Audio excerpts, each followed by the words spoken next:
Heads up, the following content is rated M for reasons younger viewers shouldn't understand.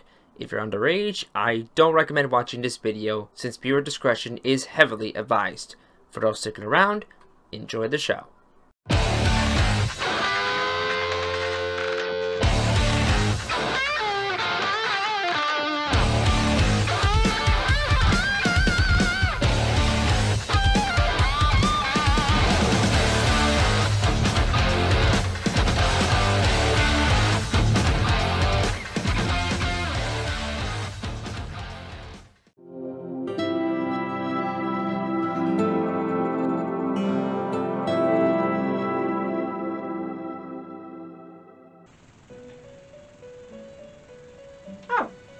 Hey! Sorry, I'm just catching up with my reading. After the man with the match threw me off at the first clue, I decided to take a small break from that other guy's challenge. And to be honest, nothing can come close to the warm feeling of curling up with a good book. While not my favorite pastime, reading is arguably still influential, regardless of the digital age. Holding a book, reading its words, taking your mind on a journey nothing else could. Of course, this is when you want to, not because your school is forcing you to do summer school reports. You are one of the lucky ones if you've never had to do that. Even though technology makes reading easier for everyone, whether it's audiobooks or digital books, nothing beats holding the book in your hands. Until your library is so full you can't even fit your next edition of FNAF. But come on! Who honestly has the time to curl up and read a good book nowadays? There are so many adaptations out there about these books. You have TV shows, you have movies, you have video games. Oh, that's how this is relevant. Before we get into this, we might as well go over visual novels as a whole. Dating as far back as the 80s, visual novels are games where the story takes center stage. You're presented a tale while being shown characters behind the background, and that's about it. While a visual novel can add more, its focus is on the tale it wants to tell first and foremost. Famous examples include Professor Layton, Ace Attorney, Doki Doki Literature Club, and Danganronpa, though some games take this approach for stylization, like Persona and Fire Emblem. Visual novels traditionally release on PC, though it's not uncommon for ports to come out on other consoles. Such is the case today, where 3 visual novels were put on Nintendo's Lord and Savior, the Nintendo Switch. With that said, why don't we get started with visual novel number 1. The TV's down here. Developed by Qureate, Ninden Days released in August 2019 on the PC, and the Switch 7 months later in 2020. I knew nothing else going in besides it being a visual novel, so like Jade and Yuki drawn to any duel, I dived headfirst into the unknown. I will be talking about and showing spoilers, so if you want a blind experience, you may want to wait until you finish the game first. For those still here, let's begin. The story takes place in Akihabara, where you, the main character, go through life solo. And yes, his name is Bob. Every story needs a Bob. One fateful night, you stumble across a girl named Sumari, and while your first thought is a cosplayer, she's a ninja. Beats the heck out of my fanfiction. After helping her out, she insists you help her complete her ninja training, experience life outside her village. So the two of you, whether you like it or not, live together where hijinks ensue, perhaps helping you yourself to become a better person. As you might have guessed by what you've seen so far, you and Sumari are the only main characters, Sumari being the only character ever shown on screen. But just because there's only 2 main characters doesn't mean it's a bad story. On the contrary, as simple as the story is, you easily get into their world and want to see what happens next. You yourself might as well be called the typical romantic anime protagonist. Vibing in life solo, expected to grow and adapt to living with a cute ninja girl. Everyday life, am I right? Thankfully, both of you grow over the course of the story. I mean, no duh, but the obvious sometimes must be stated. But you don't care about yourself. You care about the beautiful girl staring right into your soul. And thankfully, she's the best part of the game. Well, I mean, let's hope so. She's on the title screen. At first, I was worried. It sounded like the typical fish out of water scenario. A character experiences things for the first time, like Thor. For Ninden Days, it's played for laughs, but never gets to an annoying point that you want to stop the story. A lot of laughs come from her reactions to new things, like a vacuum or your computer's special files. But the naivete of the modern era is balanced out with her ninja training. It is her mission to learn her surroundings after all, and with skills of her own, you want to see how she can improve, inclining you to continue forward. Most of the time, you're in your home or out in the city, though there are times you're in special locations such as a cafe. The way I said that, you must think the game is a visual bore. But look at it. It's a beautiful visual bore. The detailed backgrounds and Sumari's near-fluent movements bring your attention. It's pure cute, to be put bluntly, welcoming you with its warm atmosphere, and then BAM! CG events!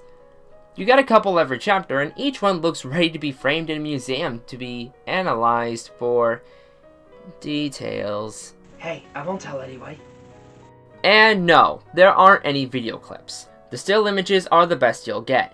You'll have to imagine elements like other characters or events yourself, which I'm sure to some will be an issue.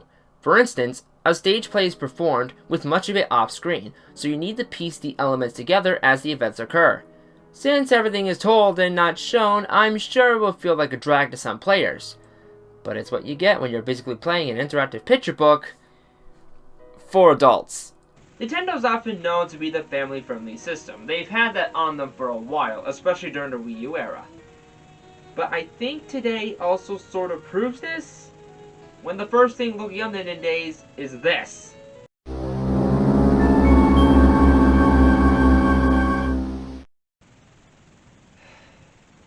For research.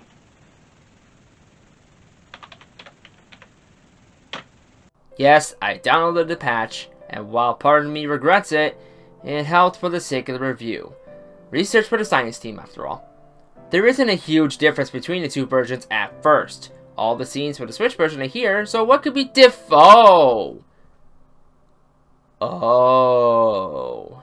Yes, several scenes changed to be more inquisitive, and some scenes were even added to be as such. The endings are even changed to follow suit, and if you can believe it, these scenes are completely typo-free. I looked to be sure, but yes, every inquisitive scene is written with no typos or mistakes, almost as if this was the reason the game existed in the first place. Now, the point of that statement wasn't to shame anybody who likes those games for that reason. We all have our likes and dislikes. It's just honestly kind of funny that Nintendo, of all people, would have games like this on their system. PlayStation must have been fuming that day. Sure, the Switch version is the wholesome version, but either way, you get an innocent yet cheeky story about two people learning to adapt and build off of each other's strengths. Well, innocent unless your curiosity gets the better of you in the PC version. Did I forget to mention in the PC version there's a tab specifically for you to test your inquisitiveness? I'll leave that thought in your minds and cut it off there. The question is, does Nintendo Days offer a good time without those inquisitive scenes? Yes and no.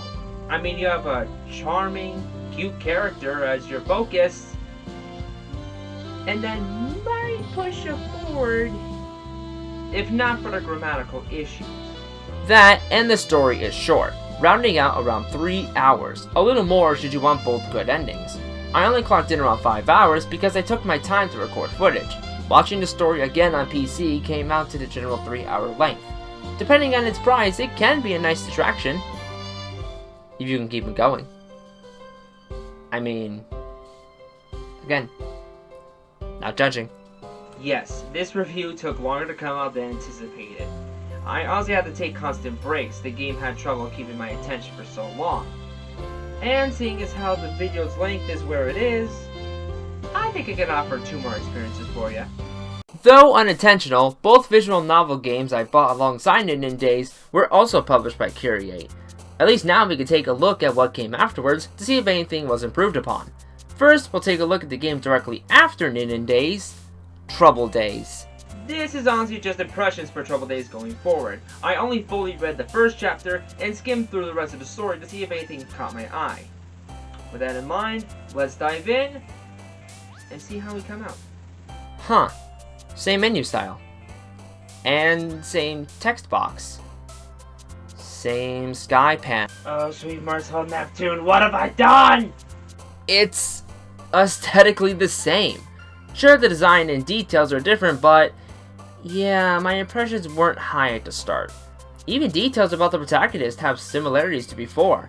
Only part-time, just out of college, single, think the main character is a cosplay.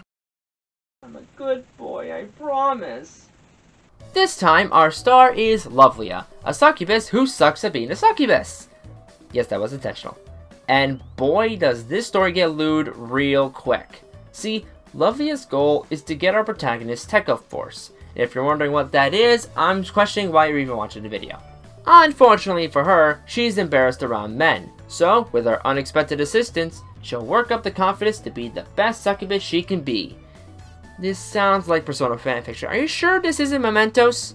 The story, once again, only features you and Lovlia as the focus. Anyone else is off-screen. And, once again, Lovlia is the main highlight. It's almost charming how hard she tries to do her job, no matter how much she struggles with it. I honestly like her as much as Sumari, if not just a tad more. And, after some research, the game takes quirks of succubi into account, such as the ability to transform based on a man's inner desires. The setup might be the same as Nin Days, even taking place in Akihabara, but I'm sure if I had continued, Qureate made a story their fans would still enjoy. In fact, the game must have banked on that, since Sumari is everywhere in this game. She's outside in the city, and a prominent figure in ads. Heck, Lovlia even dresses up as her in the story. That's like seeing Sora in Walt Disney World. Oh yeah, that actually did happen. But probably Troubled Days' best feat, as far as the impression, is the lack of typos. I could only count one time, otherwise there were little to no errors. I was relieved to see that, since it was a criticism in Nin Days. Perhaps one day I'll play the game in full, but for now, I'm happy to see Qureate step up their game. But I noticed something else while playing through the game. In a city and in your home is a picture of two girls together. Prince and princess, huh? Yep, it's an ad. Sure, one more, why not? In between Nin Days and Troubled Days, Prince and Princess arrived on the scene. Again, I have no idea what this is, so let's see how the first impression goes. Oh. Wow, this is actually a pretty title screen. I'm not sure what comes after this, but it puts a little smile on my face. And, wait, no way. You're kidding. It's a game. It's a game. It's an actual game, everybody! And the main reason for this review taking as long as it did to come out. Sorry, not sorry. This game honestly caught me off guard in the best way possible. In a distant land, two princesses have been captured by the Demon King, and as the hero, it's your job to save them. Unfortunately, you died right before you got to the castle, so, as a spirit, you need to guide the princesses to aid them in their escape. And you'll want to because these two are the most adorable characters in these games yet. For the first time, you're interacting with two characters at once, not just you and your on-screen companion like before. The way they interact with you as well as each other makes the story all the more enjoyable. They get to know each other, have some laughs, and I just want to give them a hug. Is that so wrong? The game takes place entirely in the Demon King's castle, but for an evil castle, it sure is gorgeous. Once again, detailed visuals are everywhere, from the backgrounds to the main cast to the CGs, which... I think I officially lost my good boy status today. Prince and Princess is primarily a puzzle game, sort of like those escape rooms you might have heard of.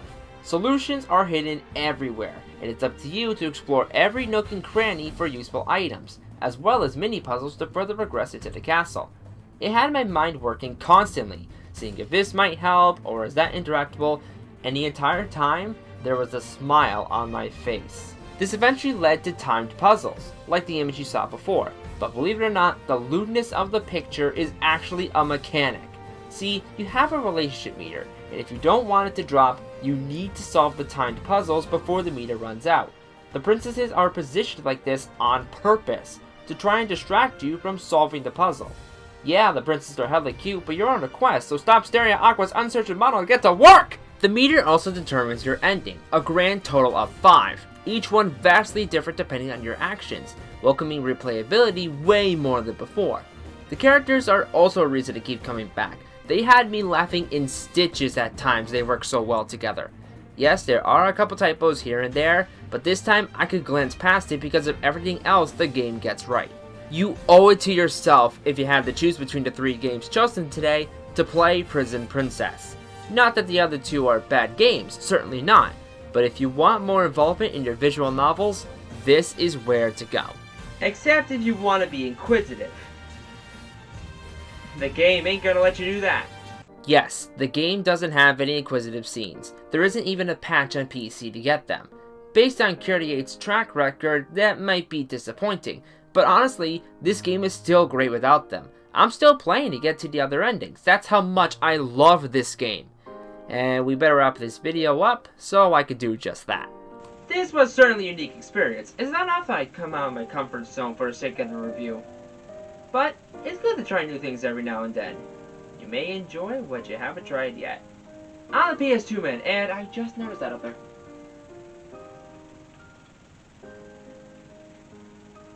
A ghost, huh? A ghost and a heart.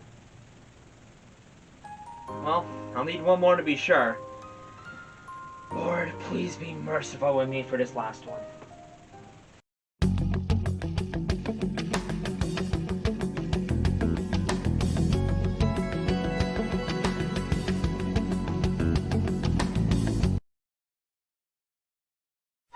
It seems my torment is far from over. But nevertheless, thank you so much for watching this video of my review/impressions of Qureate visual novels. I honestly had a lot of fun playing these games, despite it being, well, slightly out of my comfort zone. But I'm sure you heard enough of that from the review. As always, if you liked what you saw, well, you know what to do. Until then, please stay safe, take care, and I'll catch you next time.